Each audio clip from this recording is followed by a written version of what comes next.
Hello, everyone, and welcome back to From the Earth to the Moon podcast. I'm Andy, and this is Elton. Hello, how are you? I'm good, thank you. Yourself? Good. Excellent. Good, man.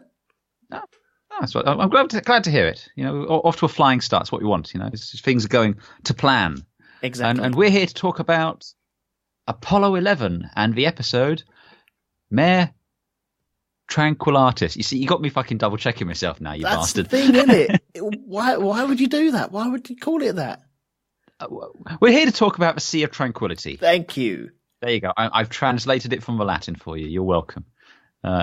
Which is the story of Apollo 11, the famous, legendary first landing of a man on a moon. In fact, effectively, this is it. This is the finishing line of the space race. This is what everything was building up to.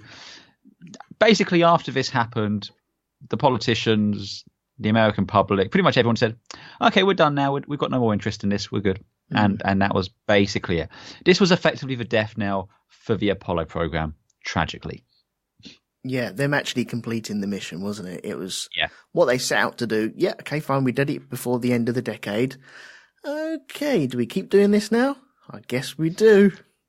Oh, well, you know, there's wars to be fought and other things to spend the money on and all that sort of jazz. But let's you know what? Let's not get overly cynical and depressing at this point. This is a historic moment, and again, lots of science and spaceships and stuff, and it's awesome. So I have a different title for this episode.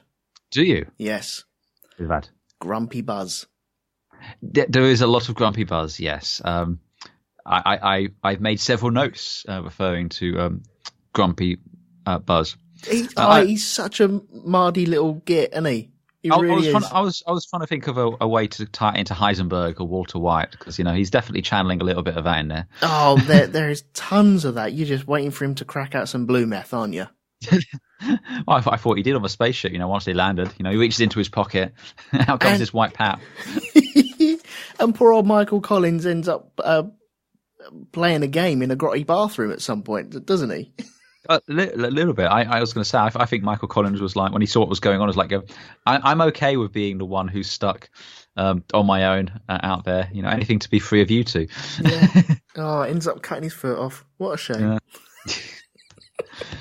So that would have been an episode if they got back to the actual ship itself. I can't remember what the actual capsule was called now. Columbia. Once they got back there and you find Michael Collins with his foot just dangling off after he'd sawn it off because he was playing a game. That's grim. Little bit. It's taken a surreal turn all of a sudden. So you know what? I'm going to try and steer the LEM back towards our landing zone. It floats. And get back slightly onto course. This is the first time you've seen this episode. Am I correct? You've not gotten this far in the show before. No, this is the very first time I've seen this one, and yeah, it was what I suppose it was what I was expecting. Once again, we get different shots of the launch, etc. But yeah, I really enjoyed it. Yeah, it's not quite my favorite. I don't think it was as good as Spider. No, but I think it did its job well. The problem is you're doing such a famous event in world history, in human history. And it's hard to put a different spin on very clinical activities that have happened. Yeah. And I think they did very well with it. I think part of the problem here is, and this only actually occurred to me when we were recording this, there's no definitive Apollo 11 film. There's no definitive video or film version of this story. Because it's a happy story. Well, it is a happy story, but it's also a historic story, you know. And people have been known to do films about historic events. There's The Right Stuff, which is, you know, an important story. But Apollo 13 aside, there's not really been any big films about the Apollo missions, especially 11. There is one coming out next year. I believe it's called One Small Step. Okay. And it has Ryan Gosling playing Neil Armstrong. Okay, is this going to be a factual film or what? I don't really know a huge amount about it. I only even know it's coming out because Ryan Nagata, who we spoke about a couple of weeks ago, provided some of the spacesuits for it. Oh, okay, yeah. So if nothing else, the spacesuits are going to be pretty damn amazing. Oh, well, that's good then. Good. Oh, yeah, because I suppose, you have world events and films made of world events, but never really anything about Apollo 11. Mm-hmm. Is it because it was so widely covered when it actually happened? Possibly. I mean, it might be because it's, just so. I mean, the audio recording of the landing, with Neil Armstrong, it's called First Man, Not One Small Step. They've changed the title. And it's due out 12th of October. But it's so famous that if you hear anyone else saying those lines like we do in this, it sounds off. Yeah. It just seems a bit wrong. So it's okay. It's like covering a Beatles song, where the original is always going to be superior to whatever comes after it. There are some songs that you just don't cover, and some you can just get away with and make actually better. But I suppose if you're going to make a movie about this, you need to get it exactly right, i.e. the one small step for man speech that he says as he treads his feet on the moon. Yeah. And if you get that slightly wrong, I'm not saying it's wrong in this episode, but it's different to how it actually sounds. And so you really pick up on it. It's really highlighted. Mm-hmm. I think it's a bit also like how when we've been seeing Jim Lovell in the show, and because it's not Tom Hanks, in our mind we have that as our vision of it, and it just seems a bit off, doesn't it? It's like it's a bit strange. So I think that because there's not been a definitive Apollo 11 story, this was kind of it, and it's trying to do effectively a feature film's worth of stuff in the space of a 40-minute TV episode. Yeah. And so it feels a little it feels a bit crammed, I think, in places. It feels like there's bits where there's really interesting stuff, but they don't fully explore it. You get like a little souchon of stuff, and then it's gone. And it's like, I want to know more about this stuff, but no, they've already moved on. And it just kind of ends very abruptly. I know the view is, oh, well, we've landed, the flag's up, and we're done. But, I'd like to have seen them get back to Columbia, or something like that. That sort of thing, that would be great. The whole event, yeah. Yes. Well, yeah, because in the last episode, I know we saw the secondary engines from Spider, where it detached and it dropped the base unit. But you didn't get to see it this time round, did you? It was kind of half the mission that we saw here. The whole idea of this mission was to get them back back safely to the Earth. Yes, and we didn't get that bit. I believe the stated objective was to land a man on the moon and return him safely to the Earth. Yeah. So we only got half of it, really, didn't we? Yes. Right. But I guess it's just one of those ones. 40 minutes is a limited time. There's a lot of stuff to get across, and I like that they did go into a lot more of the background. I like that we explore the interactions between Buzz, Michael, and Neil. I like some of the training stuff we see in there, but equally so, it's like the framing device they use. It's a little bit clunky with the whole news interviews. And I understand, you need a framing device, and I understand, people watching this on TV was a huge deal, but I feel that was time there you could probably use better elsewhere. Show me some other stuff. This would have probably been better if this had been a double length episode.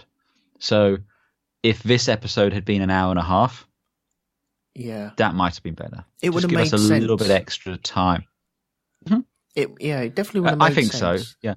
So that being said, though, I mean, they have the goal of this was to celebrate the entire program, and I suppose if they gave, even though it was the first landing, then why didn't you give more time to the first lunar orbit? I suppose they were in a rock and a hard place sort of a thing. It is what it is.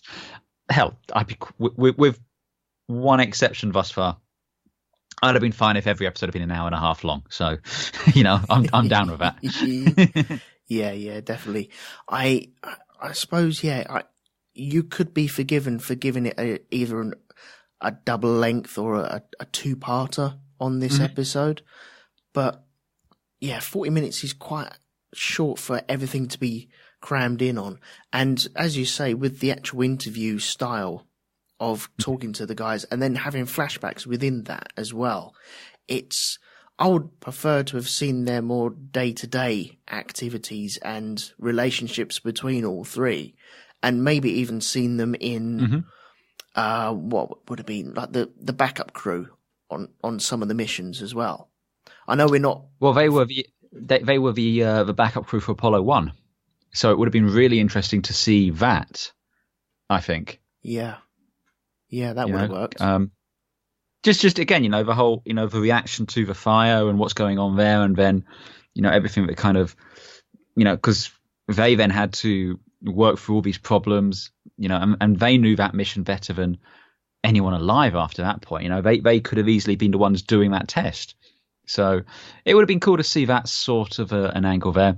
I also would have liked to have, because I mean, what do you think? I don't get the impression in this episode that Buzz and Neil liked each other, but from what I gather outside of the episode, from interviews and seeing them interacting, they have either come to peace or become or whatever. I know there's a professionalism side of it, but I would have liked to have seen that evolve a little bit more as well. Get a sense of, understanding it's a case of getting on and doing the job almost.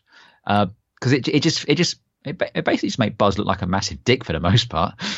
Well, yeah, that's why I turned around and said about the title being Grumpy Buzz, because you feel you need a good guy and a bad guy sometimes. And obviously Neil Armstrong is the good guy. He's the first man on the moon, and he's going to go down in the record books. And Buzz, I don't know. See, I don't know whether that animosity was there, whether that friction was there. These guys know that someone has to be first, and it's likely or not to be them. And well, I looked up into that a little bit just to see about the whole Buzz thing, and on Wikipedia, and as you know, if it's on Wikipedia, it must be true. Oh yeah. But it says according to NASA accounts, the early checklist for the EVA would have the Lunar Module pilot would be the first one to step out onto the surface. But when Aldrin found out that this might be amended, he started lobbying NASA and saying, no, you should follow the procedures, and, pointing out how on Gemini the commander stayed with the spacecraft and the module pilot did the spacewalks and all this sort of stuff. The problem is most of the other senior astronauts weren't on board with this because they knew if Apollo 11 failed, their mission might have been the first to land on the moon and to do that. And there's a quote here from Michael Collins saying he felt that Aldrin resents not being first on the moon more than he appreciates being second. And I think what's important is one of the reasons Armstrong was selected to be potentially the first man on the moon was he was a straight arrow. He would follow the mission protocol. He would do what was asked of him pretty much without question. And we didn't really get a sense of this in this episode. But if you remember back to episode 1, when he was on the Gemini and the Ohms ring gets stuck on and they're caught in that spin. Yeah, and he has to abort the mission. He elects to abort the mission and go down rather than trying to gung-ho find a way and do it. Lives were in danger. The mission rulebook said you abort the mission, so he aborted the mission. And other astronauts and NASA people criticized him, saying, no, you should have done this or tried some extra bits and pieces. But Gene Kranz says, well, no, we trained him to do this. He did that. That's what we want. If there was a mistake, if he was wrong, it's because we trained him wrong, and that's on us, not on him. Yeah. And also, Armstrong had almost no ego at all. And this bears out right down to the fact he hated the attention from being the first man on the moon. He effectively became a recluse later in life. Well, he went back to teaching and lecturing, didn't he? Yeah, he went back to teaching and lecturing. He stopped signing stuff because he didn't like people going off and selling it, and it's not an ego thing there. It's just he felt the entire thing belonged to all of it wasn't about him, it was about mankind. He was representing humanity on that first step, and I just don't think he was ever overly comfortable with the attention, and I think that's why he was the perfect man to do it. Because I got to say, all respect to Buzz, I like Buzz a lot. He seems like a nice bloke. He's in Mass Effect as well, so huge bonus for me there. Is he? What's he doing in Mass Effect? Is he actually playing himself, or is he a voice? He is a voice at the very end of the third game, but unless you've played all that, I won't get into it. But basically, he's in that. Unfortunately, he's also in one of the Transformers films, so again, he loses points there. Yeah. He does seem like he'll do anything if you point a camera at him. Oh, he's in adverts at the moment for Ready Breck or All Brown or something, isn't he?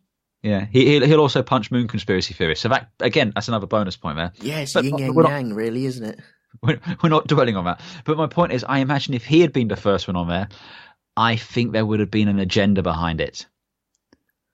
And I'm not saying that's a bad thing. But, he's a religious person, and that's absolutely fine.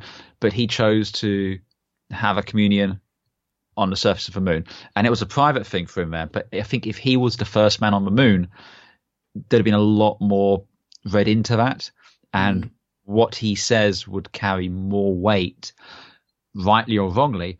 And I feel that might be. I don't think that's what we want from the first man to step foot off the planet Earth. Okay. I think Armstrong was the perfect candidate to do it, because Pete Conrad, who was in charge of Apollo 12, and we'll get to this later, a little bit of a cowboy, not right. I think Jim Lovell would have been a good one. He'd have been a good first man on the moon. Yep. But yeah, from what I've seen of the other astronauts that we've seen throughout the show, Armstrong and Lovell are kind of the ones I'd say, those would be my picks. Throughout the whole episode, though, I related it a little bit. And people who haven't seen this film will just be like, well, what? But the film Senna, where yes, Prost is kind of set up to be the bad guy. Yeah. Even though he's not quite the bad guy, he's just not everyone's favourite. And I think in this instance, Buzz is kind of everyone's favourite anyway. Yeah. He's got a bit of personality there. Whereas Neil Armstrong, as you say, he's straight down the line, very straight-laced, and will do whatever is said in the manual. But you kind of need that juxtaposition with Buzz and with Armstrong as well, just at loggerheads ever so much. And the fact that there is a scene in this where Buzz is pestering him and trying to find out, I think I should be the first. Well, he's not saying I should be, he's saying the module pilot should be the first. Mm-hmm. And Armstrong just turns around and says, well, I haven't really thought about it. And you kind of get, wait, okay, in that series, I think if you was on that mission, you would be thinking about it. It's kind of like winning an award. What happens when you win? What happens when you lose? And what happens if I do win? I will do this and I will say this. And that's what's going around in Buzz's mind. Whereas with Armstrong, he hasn't reached the moon yet, and so that's not important. Mm-hmm. It reminds me of we go back to Apollo 1 when they were talking about Gus Grissom, and they said he enjoyed everything about being an astronaut except the fame. Yeah, and I think that's the case with Armstrong. For him, it was being a pilot. I don't know if you know, but Neil Armstrong used to have a TV series. No, I didn't know that, no. Yeah, he used to have this TV series. It was on in the 90s, and it was called like Neil Armstrong's First Flights. And he basically just wanted to go around and like fly planes, and he would be talking about like the first plane to fly across the channel, or the first plane to do this or that or whatever. And again, I remember I found this on like one of the Discovery channels once, completely out of the blue, and I'm like, that's Neil Armstrong. But again, he's not there talking about space or the moon or anything like that. He's just talking about flying and being a pilot and doing that sort of stuff. Right. And again, I just think that's what drove him. That was what his passion was. And so, yeah, I kind of respect that. I think it's also interesting, and I'm not looked into it, so I don't know if ins and outs, but like when he died in 2012, he chose to have his remains scattered at sea rather than having a grave or a monument or something. Yeah. And I think that's, again, maybe something telling. You know, he doesn't really want to be the focus or the focal point for stuff. Was he a Navy man as well or not? No, he was a Air Force pilot, I believe. Right. And he also retired because he was a civilian when he was a civilian pilot when he was doing the Apollo missions, I believe. So okay. Yeah, I seem to recall he wasn't. So yeah, it's a complex individual, I think you'd have to say. Yeah. Yeah. But without actually, I didn't even realise he died in 2012. I didn't realise it was that long ago. It's terrifying, isn't it? It is. Jeez. Yeah, but so yeah, I definitely feel that it was at least the episode presented there was some tension between Buzz Aldrin and Neil Armstrong. I don't know how much of that is dramatic license and how much of that is just, you know, the way things were. You definitely feel that Michael Collins is kind of like, and I think actually, you know what? There's a line that Buzz says in this episode which I think kind of sums it up, and the line is, "I wish it wasn't an issue. Like I wish I was on the second or the third or the fourth mission, where you knew it just wasn't going to be. You know, there wasn't a chance you'd be the first at all. You know, having the possibility there, that temptation, but it's tantalizing almost. That's the thing, isn't it? Yeah. It's like if you know it's not going to happen, it's fine. You can just get on with the job. But if you know it could happen, it's a little bit more. And I think with Michael Collins, because he knew he was not going to go down to the moon at all, he's like, yeah, whatever, I don't give no fucks. You know, it's just like... Yeah, well, Buzz tried to find solace in the fact that they both landed at the same time as well. Yeah. Which is, yeah, I get it. Still not the first one to actually tread on the moon, though, are you? Well, this is and I think it wasn't a particularly fair thing for the reporter to say, because, you know, it's you know, it's one of those searching questions when they're looking to poke the bear a little bit. Yeah. Because they know it. Of course, it's going to hurt not being the first. You know, to an extent. So why are you asking? Because you want that reaction. You want them to say, well, you know, they want to stir the shit up a little bit. So yeah. Gits. Anyway, so well, anything that stood out to you in this episode then? Well, there's a few bits and pieces. And I mean, a lot of it's kind of what we touched on there. You know, but it's the interactions between Buzz and Neil, I think, were the most interesting bits to check out there. Just touching on at the beginning, as always, we have Tom Hanks introducing the context for the episode, and he says, I can't remember the exact quote, but he effectively says something along the lines of, "Three men's vision drove the program towards landing on the moon." And it was just interesting the men he chose to comment on. It was Alexei Korolev, who was the Russian rocket engineer who we spoke about in episode 1, who did the N1 rockets. You know, he was like the Vostok missions and all that. Yeah. He was effectively their version of von Braun. Then we have von Braun himself, the German rocket scientist who dream was to build these big rockets to go to the moon. And, you know, came over from Germany after the war to effectively help found NASA. And then Kennedy, who, you know, delivered the mission to land a man on the moon and return him safely to the Earth before the end of a decade. And he then goes from those three men to these three men. I mean, we get that nice little transition there to Aldrin, Collins, and Armstrong. So yeah, it's just I thought it was interesting mentioning Korolev there, and I suppose it's because you need to have the, you know, you can't have a fight or a race without a competitor, someone to drive you forward to do all that sort of stuff. So no, I thought that was kind of interesting. lot of the training stuff was cool. Seeing the Lunar Module trainer.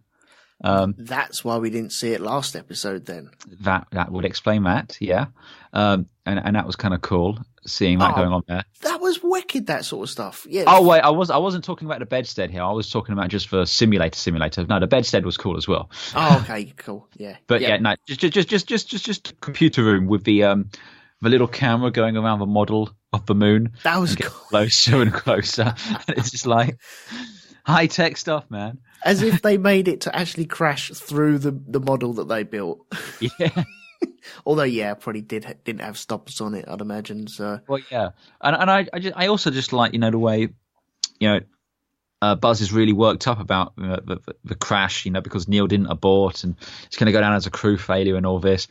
But then Neil points out that, well, look, we'd had 4 successful aborts, but I want to know what would happen if we didn't abort. What happens if we wait for them to come back to us? And now he knows. They will let him crash effectively. So, he knows to not wait if the moment's not right. That's interesting. I really like that idea of him doing that. Yeah, it's a very intelligent guy. They all are. They have to be. Buzz Aldrin had a PhD. I think Armstrong had one as well. These are very intelligent individuals. Because again, they're test pilots. It's not just that kind of jockey kind of drinking and just flying around and being being a bit of a maverick. No, you have to have an engineering background and everything there. And again, like you said, Neil Armstrong went on to teach. He also he head up the Apollo 13 accident investigation. And he was also part of the Rogers Commission, which investigated the Challenger disaster. Yep. Yeah. So, again, these are smart guys, and he understands all this sort of stuff. I love the way that it's finding out what your backup would do, and everyone else's backup falls down on the pilots themselves and the astronauts themselves. And it kind of highlights that, well, if it does go wrong, you guys are in the shit. So they need to know exactly what they're doing. They have to have faith in exactly what they're going to do. He said that he's already had aborts anyway. They've already practiced the aborts. The aborts work. That's not a problem. We've been through that routine. Mm-hmm. But then for them to kind of flip that coin and find out exactly what they want to do about it. And it turns out that everyone's just relying on the astronauts. Yeah. And it's, so we're up there on our own. So, yeah, kind of tough. Well, it's also, I think, helping Neil make sure that the flight controllers understand that as well. Yeah. You can't just rely on me. You have to understand it's on you guys as well. So I think that was cool. And I also like the fact he goes, look, to Buzz, look, if this really bothers you that much, I'll go and tell them. But I think they'll have learnt more doing it the way it was done. Incidentally, I just looked it up. He was in the Navy, so you are correct. But he did retire once he became a test pilot, and he was civilian at that point. So, right. Yeah. But, I thought that was very interesting, that dynamic there. I do wish we had more with Collins just to understand what he was doing, just a little bit more. Because I always remember, he was the most isolated man in history, I think. I don't know if it still is the case, but he kind of, yes, he was. His orbit took him further out than any of the other ones did, I think. Yeah. So yeah, I think that would have been interesting to see. There's the flying bedstead stuff, which again we touched upon a little bit last week, but it was cool seeing that thing, which looks wonky as fuck. It's like you would not, and I have to question how much benefit there is to using it, because. Well, they were getting crosswinds, weren't they, straight off? Well, you're getting crosswinds. You're operating in 1G, whereas the Earth is whereas the Moon is 0.6. It's not like, because again, on the LEM you stand up. Here you're sitting down. Yeah. I feel like a lot of this could have been done just in the other simulator, but Neil Armstrong and many others have said there was a benefit to doing it, and I will take their word over mine every day. But yeah, it's an ungainly kind of terrifying looking thing, and you see it nearly killed him. And if he didn't, If he ejected half a second later, apparently he would have died. Really? You can actually see the video footage of the crash on YouTube, I think. Yeah, I've seen the video many, many years ago, so I haven't seen it recently, but I remember it coming up on one of my down the rabbit hole type things on YouTube. And yeah, it's an impressive bit of kit, but like you, I do question why that was necessary, because surely it would have been more, you'd gain more from maybe like a vacuum chamber and actually using the retros themselves. Whereas if you're doing it outside, you're not really going to find out anything that you're going to find out on the moon. You've got crosswinds, you've got the gravity, and as you say, they're standing up in it, so that negates everything there, doesn't it? And it's, you know, you might have a duck fly into you. You're not going to get a duck flying into you on the moon. It's silly little things like that. And yeah, I've just got a vision now of a duck flying behind the moon.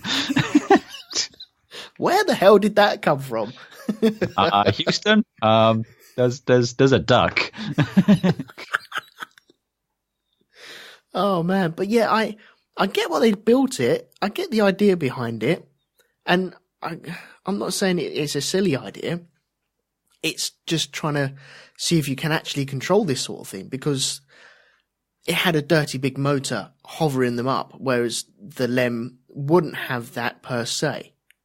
It would have the retros, but it wouldn't be as strong as what was on that. So that's all compensated for. Yeah. So the idea is it should feel like it, but straight away you got crosswinds. That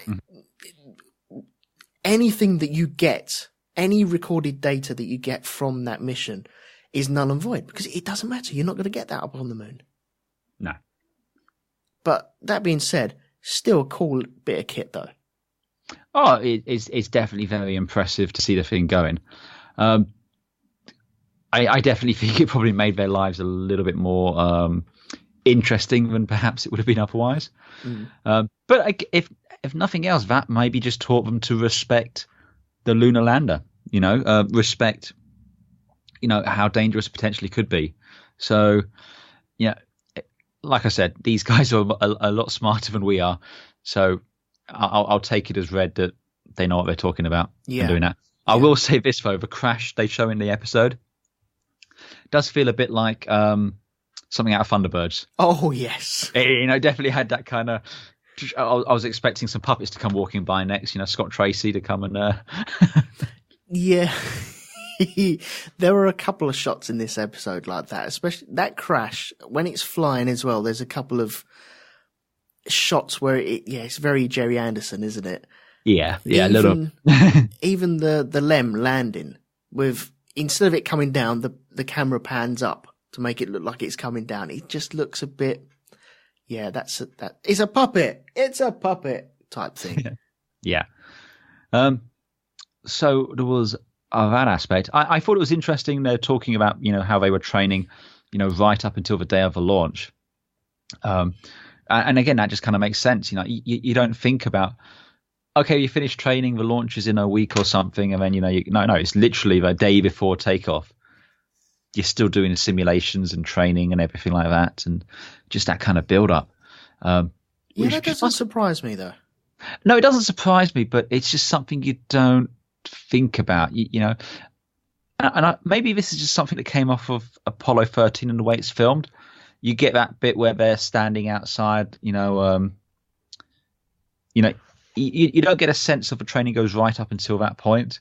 And I just think it's just the way the things cut together. It just doesn't enter your mind, at least it doesn't enter into mine, when I was talking about it. And it was just nice to have that, reaffirm that this is, ongoing all the time. Because again, it's just never been done before. Apollo 8 went around the moon.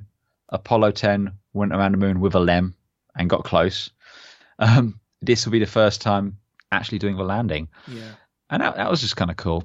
I liked, referencing about the crew health stabilization program, which effectively was the isolation they had to go into to make sure no one, got sick or anything.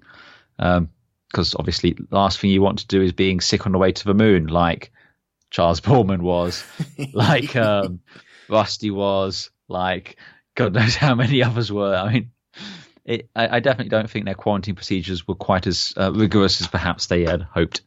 No, that's right, yeah. There's a lot of talk about what are you going to say, which, now we all take for granted. We all know the famous words. We all know the famous words as in what we heard, not what he was either supposed to say or did say but was garbled. It's one small step for man, not one small step for a man. And when people say it's one small step for a man, it just sounds wrong, doesn't it? It's just like, no, it's just not there. And so it's, again, it's nice that, this is something they were considering. I don't know how much input everyone else, I don't know if this was just Armstrong came up with it or if other people came up with suggestions or if they all chat and got together and had a chat about it. But when it comes to just nailing it, that's kind of, he did it.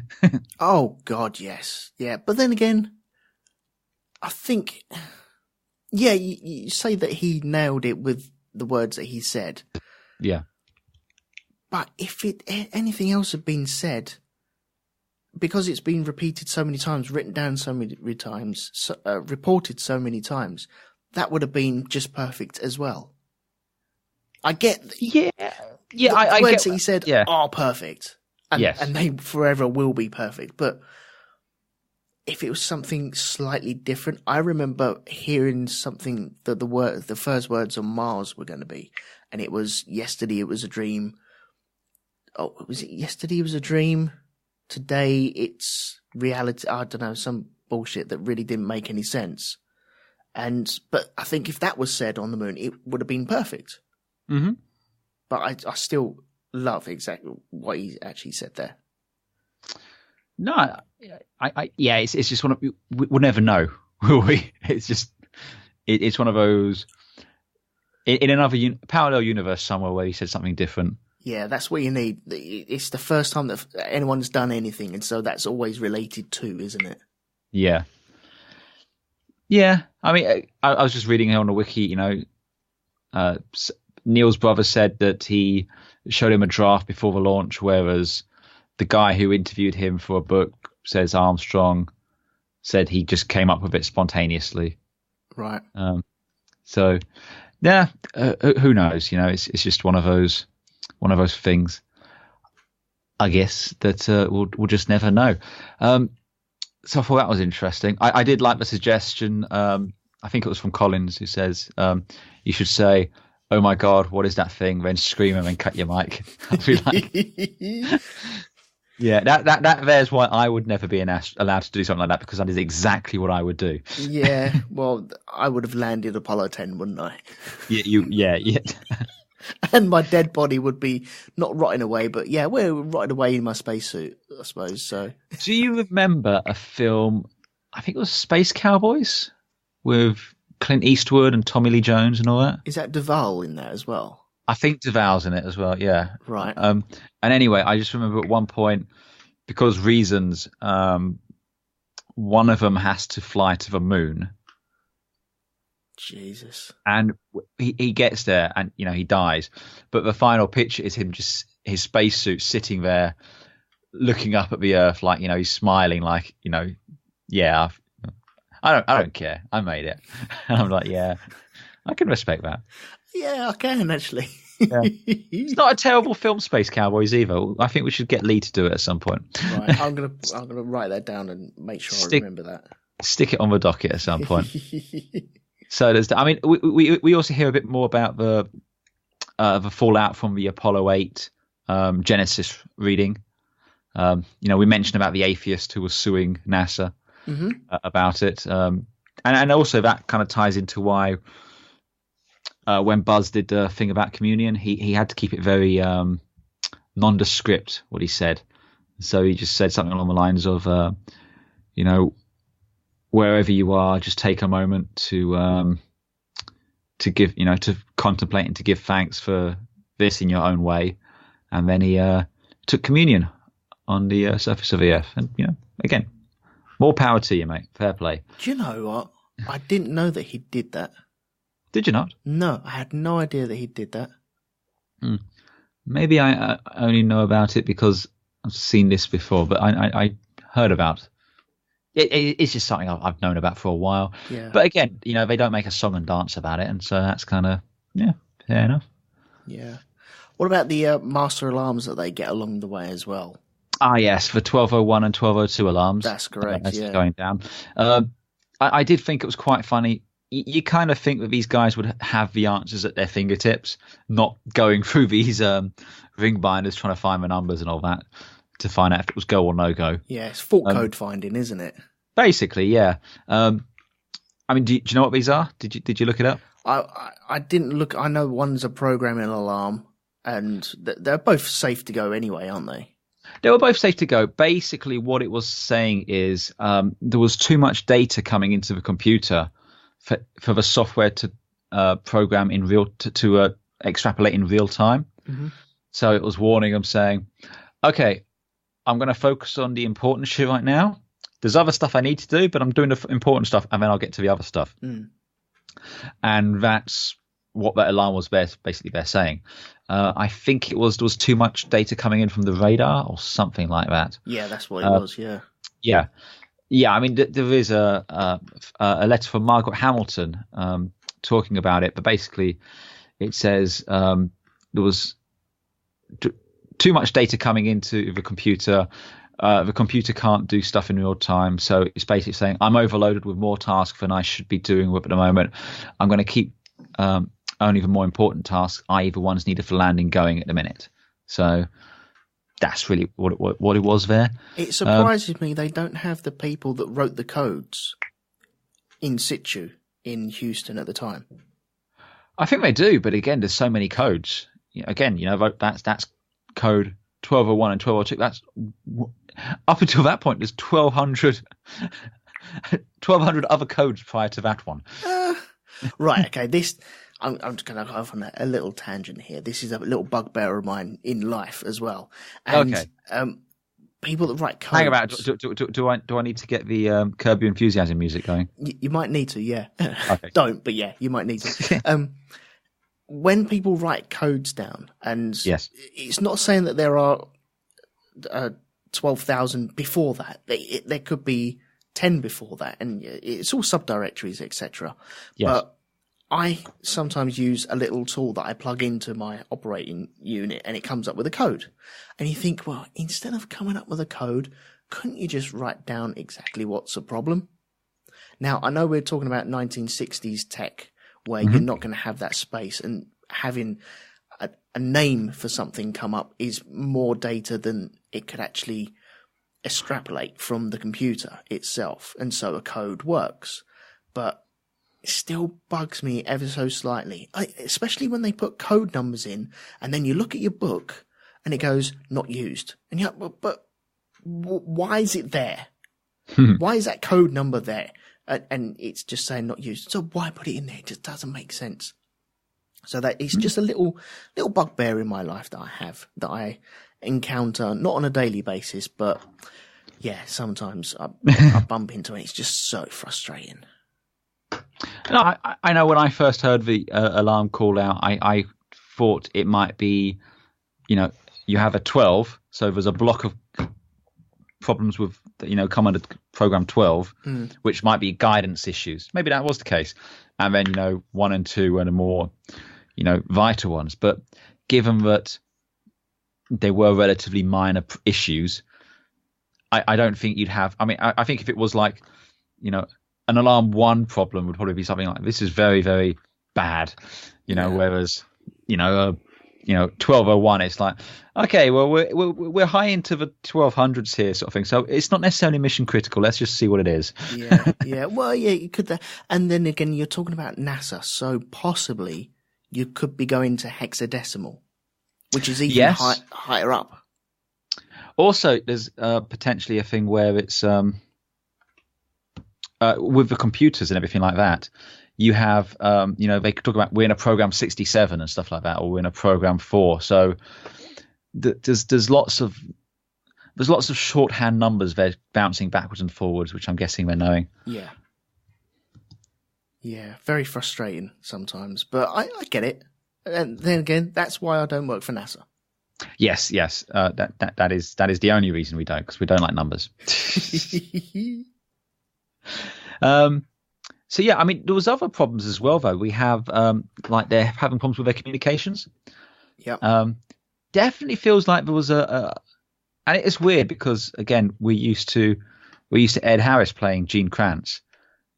This is a different Gene. Yes. And the only reason I know it was Gene because he was wearing a waistcoat. Oh yeah, it was that waistcoat was on sale, wasn't it? Well, not on sale, but on show, definitely. Yeah. But you know, it felt like they were very eager to get down, like at all costs almost. It's like the signal wasn't coming through and they couldn't talk, so they had to relay through Columbia, and there was a certain amount of is there a problem? Is it a serious problem? Well, we can't get telemetry. This seems like a serious problem to me. Yeah. And again, I don't think this is how it was at the time. It's just how it kind of came across in this episode. Again, and I think a lot of that's just because it's so curtailed. I mean, if you think about it, of the actual landing, it only takes up maybe a quarter of the entire episode because the rest of it's all the build-up and everything. Well, I think they do very well with building up the tension as well, especially from the moment of undocking. I think the montages are much better in this episode as well than we have seen in previous episodes. Oh, it's certainly miles and way better than Apollo 8. Yeah. But again, I think compared to say the Spider episode, or maybe compared to Apollo 1 episode, it feels a lot more disjointed, and I think that might be down to the fact it has 3 writers listed on its credits. Right. Okay.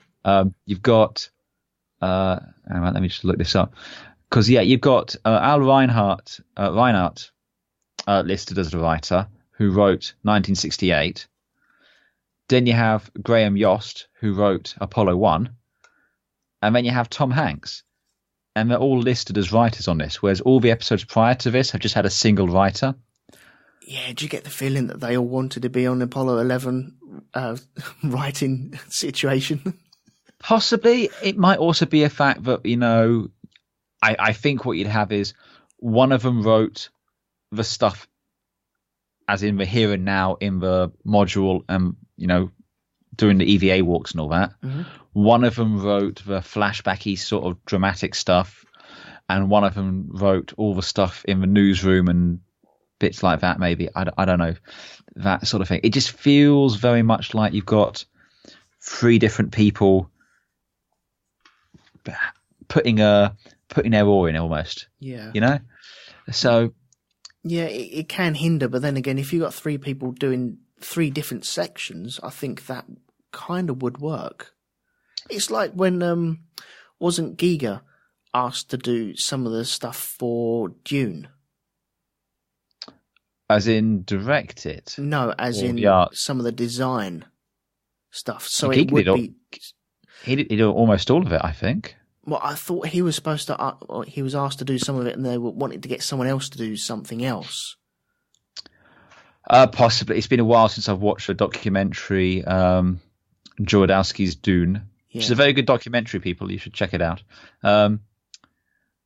Possibly. I haven't done my due diligence there because I haven't watched it in about a year and a half. Yeah, same here. But I think they did really well with the tension on the LEM. And I think that stuff was good. I just think because I'm a bit. It felt like we now return to the lunar landing, now in progress. It's right. Like it's like we've just come back from a commercial break in the middle of something important, and you've missed some of the build up and stuff. You know, there's just moments which I think would have been better if we could have seen them, and I can see why they haven't, because obviously they don't have the time and stuff. But like, I feel more of a deal should be made of them leaving Collins, because I know they mentioned this in the training, the whole, you know, you've trained to go back on your own, and there's a film being made called In Event of Moon Disaster, which deals with the speech that was written if the Apollo mission failed. Because what was going to happen is they'd stay there. If they landed and they couldn't get back up and they stayed, he would have to go back on his own. And I think that, there could have been some great tension at that moment almost of, saying goodbye, and expecting to see the guy. But also there's a question of, we've never done this before. This is the thing. I just feel there's moments like that I'd have liked to have seen explored a little more. I feel Michael Collins kind of gets a bum end of a stick a little bit here. I think, and I'm sure that's the case in all of it, because Neil Armstrong is the first man to land on the moon, rightly so. Buzz Aldrin, for all the griping, was the second man. People know him. He's kind of a household names. Michael Collins, though, much less so. He's the Uber driver, isn't he? He is the Uber driver, yes. Wow, you just called Michael Collins an Uber driver. I take a moment and think about it. If he ever hears this, mate, you are fucked. I apologise. It just slipped out. Yeah. So yeah, I think that's something. Like I said, this needs more time to tell its story, and we're getting a proper Apollo one. And you know what? Let's say this now. Production meeting live on air. But when the film comes out, should we come back and do a special on it? Yeah, I can't see why not. There you go. So in October, long after this series is finished, there'll be another cast on the feed where we will go and watch First Man, and we'll do a little what we think about it. And hopefully it'll be good. Yeah, definitely. I found a page on space.com titled "What if Apollo 11 failed? President Nixon had a speech ready," which we all knew that he had a speech ready anyway. But yeah, I'll drop that in the show notes as well. Yeah. But there was a film, I believe, being made. It was certainly written, if nothing else. But it was called In Event of Moon Disaster. And it was about the speech, not the. It was about the speech, not it actually failing. It wasn't like a what if thing, I believe. Yeah.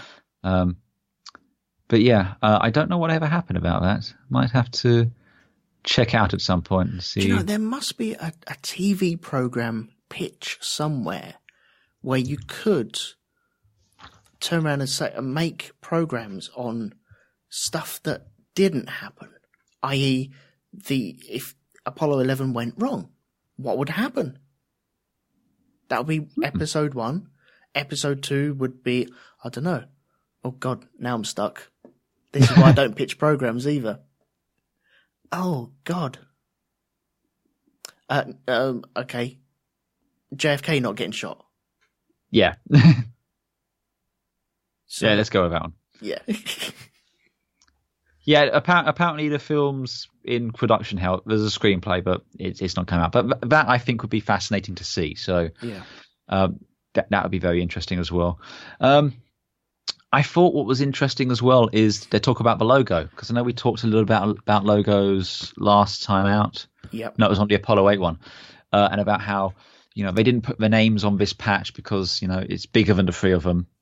They used an eagle because it's not overtly American while still being American. The olive branch because they come in peace and stuff like that. Mm-hmm. I thought that was kind of nice. Yeah.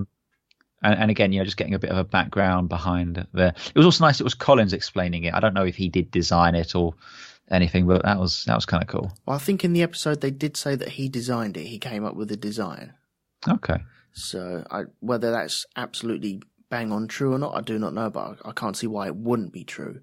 And I like that they explained why the names aren't on there, because I've kind of wondered why they weren't on there. Yeah. But it makes sense. I've just looked it up. It was designed by Collins. So yeah. So yes, well done. Apparently it was Jim Lovell's suggestion for the eagle. So. Oh, look at them all just getting around and all chatting. Can you imagine having friends of Buzz Aldrin, Neil Armstrong and Jim Lovell? They're just your mates. Yeah, you just go around, drive your Corvette around there just to hang out, drink some beers, talk about work. Yeah. It must have been the coolest office ever. It's so cool, man. So yeah, that was all fascinating. it was kind of cool as well. This is the first time we've seen an EVA done in the show, using an actual lunar module, as we discussed last week. The so lunar this module was the actual one, yeah? This is an actual lunar module. This was the one that was going to go on Apollo 18. Right. And you see them coming down the thing. What's interesting is the hatch is quite small. You see them struggling because basically, as we saw in episode 9, Spider, it went through a lot of revisions and revising, and they made a smaller hatch at one point. What they didn't do, though, is make a smaller backpack for the smaller hatch, which is why they had a lot of difficulty getting out. Yeah. Apparently, the moment of trying to exit the hatch was one of the highest heart rates, because it was just quite stressful doing that. Yeah, I would imagine so, yeah. And it was kind of cool, as he gets out, he pulls a handle to release the camera on the side to film the first step on the moon. Yeah. Which was kind of cool. Now, I don't know if you know about this. Did you know they've lost the original tapes of the first landing on the moon? They haven't. They had. Really? So, yeah, straight up. So, I mean, they have the footage because... So what happened was it was done in something like slow scan. Yes, slow scan television, SSTV. And that was raw format on telemetry data tapes. Now, what happened basically is it was sent in that way, and then to be broadcast, it was then converted to be broadcast onto TV, which made it very dark and contrasty. And very, very low res. Just it looks pretty bad, basically. Yeah. When you think of that first step, you think about very black, kind of like you could barely make it out, sort of thing. Yeah. That's not how it was originally, though. But what happens is basically in 2006, they were closing part of the Goddard Research Center, which had the machine for scanning those tapes. So they were like, okay, we better get these digitized now while this machine is still here. And they went to find the tapes, and they couldn't. And what they think happened is at some point during the 80s, the tapes were recorded over, basically. Oh, no. Someone stuck some tape on it, on the back of the VHS, and recorded over it. Someone didn't click out the tabs, did they? They basically didn't. Oh, no. Now, they've managed to find... When it was broadcast in Australia, someone filmed on 8mm the raw scan stuff, which is higher resolution than what we'd had previously. And they've managed to kind of digitize that a little. I'm just going to send you a link in the chat here to the Wikipedia page. You can throw this in the show notes, and there's little notes about it here. Okay. But you can kind of see some stills from the original and from post-conversion, and you can just see how much better it looks. But yeah, they went and lost the tapes. Can you believe that? Can I believe that? Yeah, but it's heartbreaking, isn't it? A little bit. Someone's recorded adverts over the top of that, haven't they? Someone has recorded an episode of EastEnders. An omnibus of the 2 hours on the weekends. So like I said, they found something in Australia. They found effectively a recording of the recording, but it was a higher resolution than what NASA had, and NASA managed to clean it up a little bit more. So I've just sent you the link there. That's a 3-hour recording of the original Apollo 11 EVA footage. Oh, okay. So something else to throw in the show notes there, but you can watch it with the correct audio of Neil and Buzz. Oh, excellent. Interesting fact as well, and maybe this is something of a balm for Buzz's bruised ego there. Almost all the photos of astronauts on that mission are of him. Yeah, the famous one of him, or of an astronaut standing on the moon, the moon astronaut, that is Buzz Aldrin, isn't it?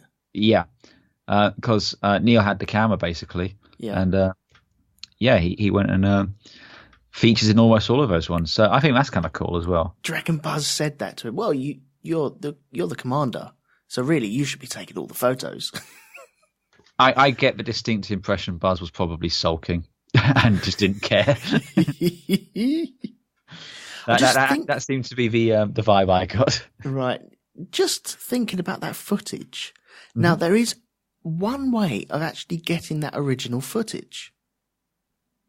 But it means going 50 light years away and picking up the broadcast. I believe that whole thing has been largely disproven. The idea that transmissions are in an ever-expanding sphere thing. Don't break my heart. Okay, I won't break your heart. Don't do that to me. But I think I might be wrong, but I think it doesn't work like that. Yeah, it's all coming from a certain point, isn't it? And it's all got to expand, and yeah, it's gonna break up. You're gonna lose data, aren't you? But in my mind, go 50 light years away, and you should be able to pick it up. Well, bear in mind as well, it was directional. They were pointing an antenna in a direction. Once again, don't break my heart.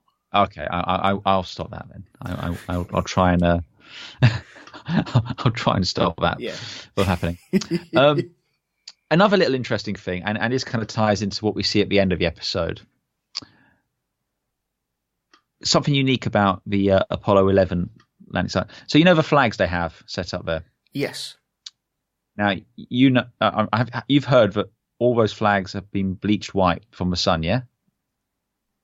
What, nowadays? Yeah. Where they've spent the time on the moon? Yeah. Yeah. All except one. Right. One from Apollo 11.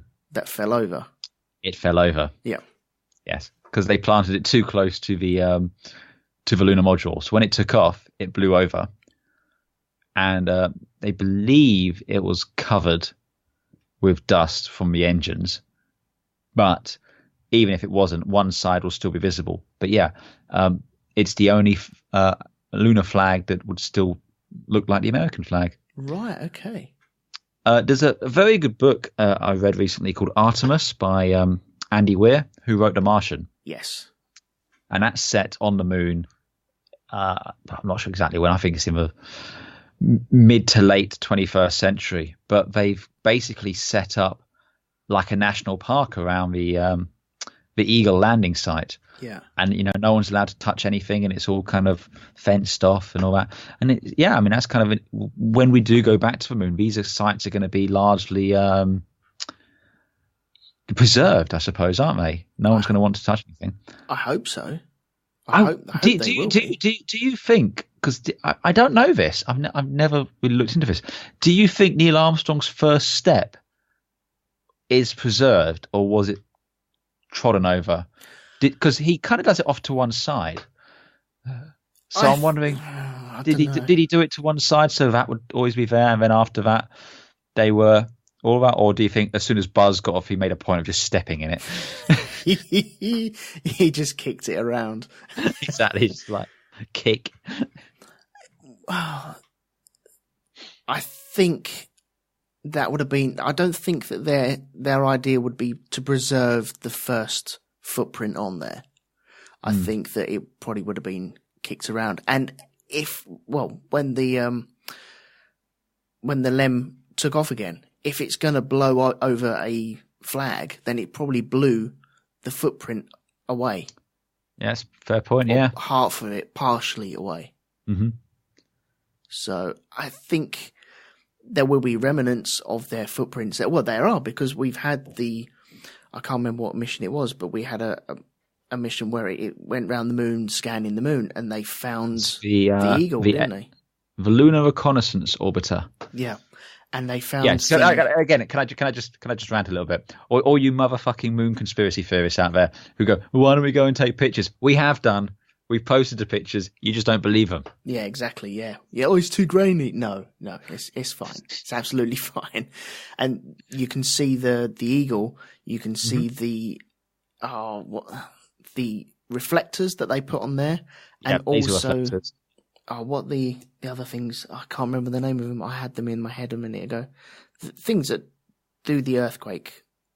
Oh, the seismic recorders. Yeah. I think planetary data systems, something like that. But yeah, it's the things that measure. So when they were crashing the ascent stages back into the moon and other bits and pieces, because in later missions they crashed the S4Bs onto the moon as well, right? And they were measuring the impacts from the various sites, so they could get a sense of how dense the moon was. We've littered the moon, haven't we? Oh, so much. Have you ever read that book, Who Built the Moon? No, I have not. I've got it. I will lend it to you because it's very, very good. I haven't read it in a couple of years. Let me find out who actually wrote that as well. It's by Christopher Knight and Alan Butcher. Oh, okay. Sorry, not Alan Butcher, Alan Butler.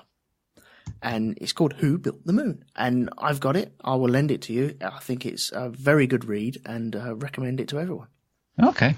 Excellent. I look forward to reading it. I will put the notes in the show notes for you. Hey, yes. God bless the show notes. Yeah, good stuff. So yeah, I mean, I think that's probably everything really from the episode. I mean, Apollo 11 is just one of those things. It's so. It's almost like if they discovered the new world, but had global communication at the time. This is kind of a deal it would be, It was the whole, it set off to do something monumental. I think this was the first event of that kind which really transcended. I think the quote I read was, as long as they teach history, they will mention Neil Armstrong. Yeah.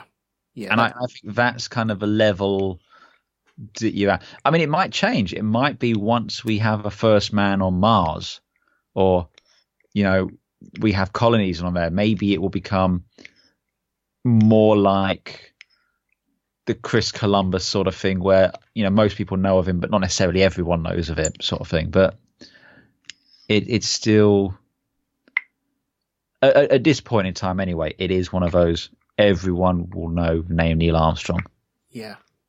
I think this is a thing that they will be teaching forever, and rightly so as well.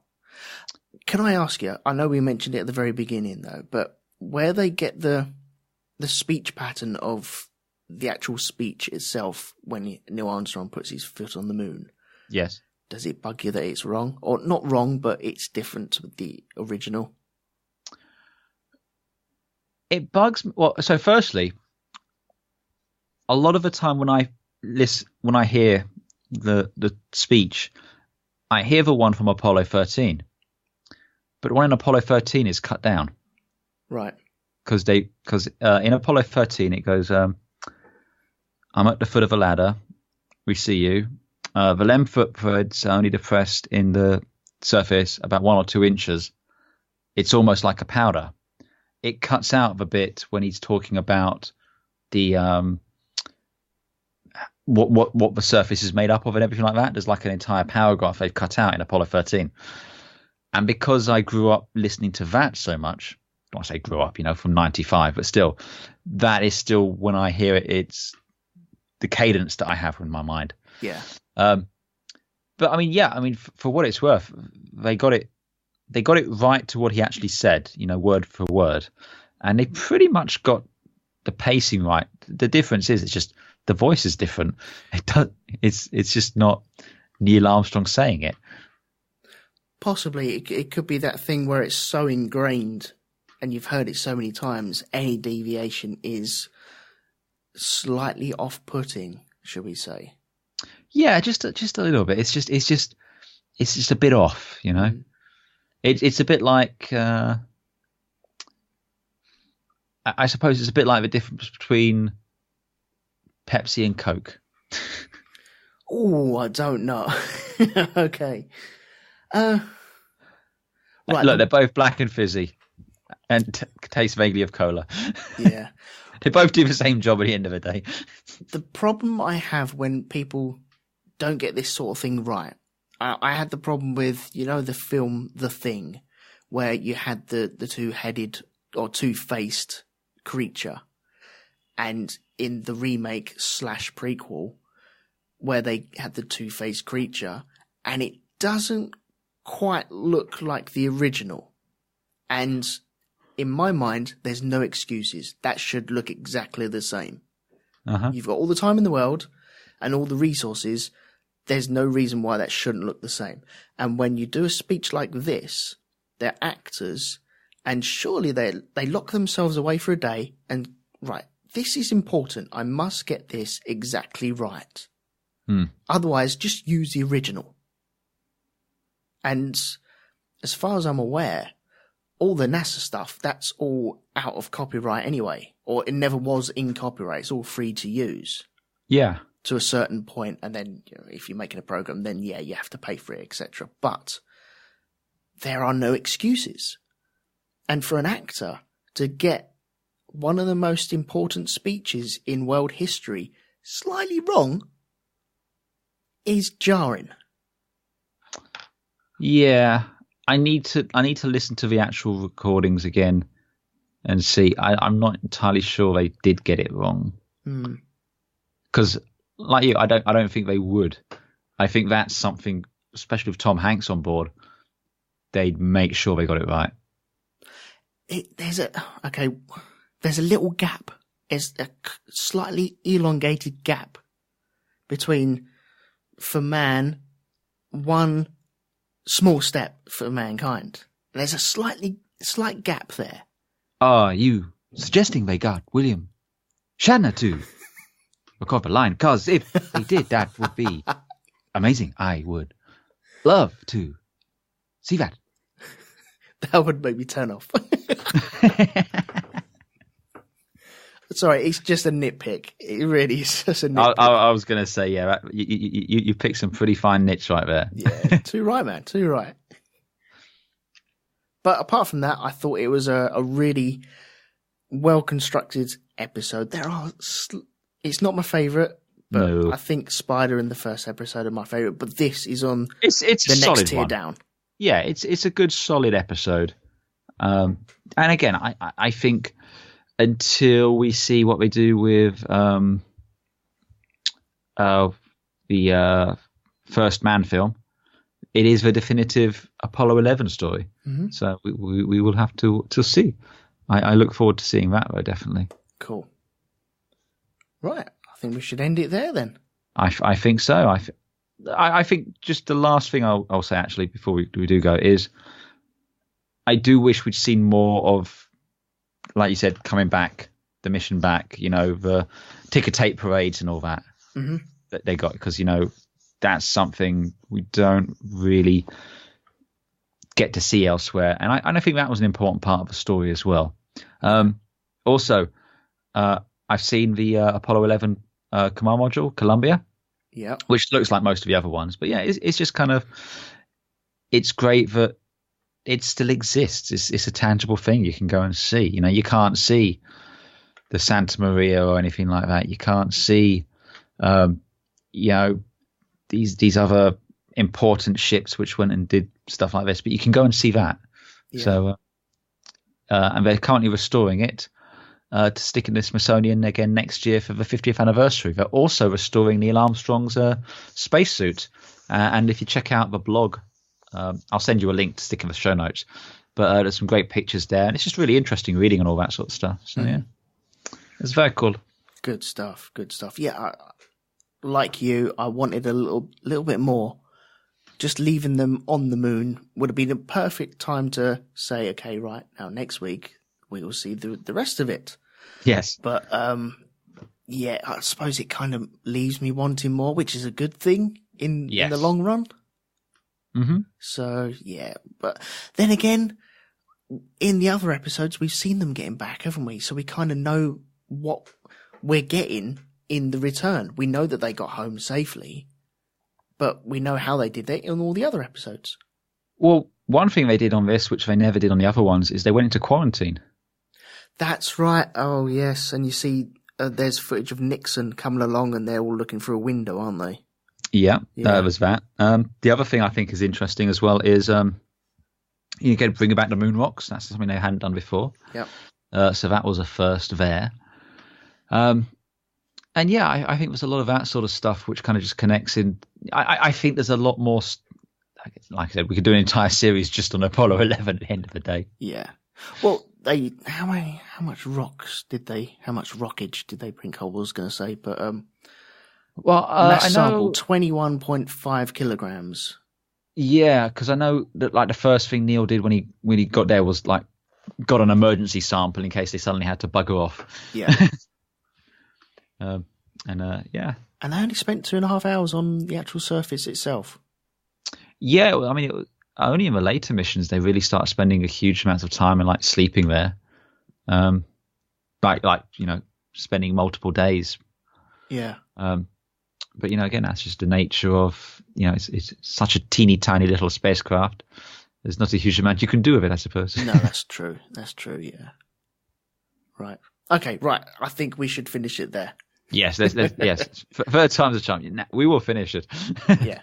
Okay. Cool. Right. I'll pass it over to you to take us out of this one. Take us back into orbit, sir. That's right. We've got to prepare for re-entry. So yes. Well, we hope you've enjoyed the cast. We've enjoyed talking about it as always.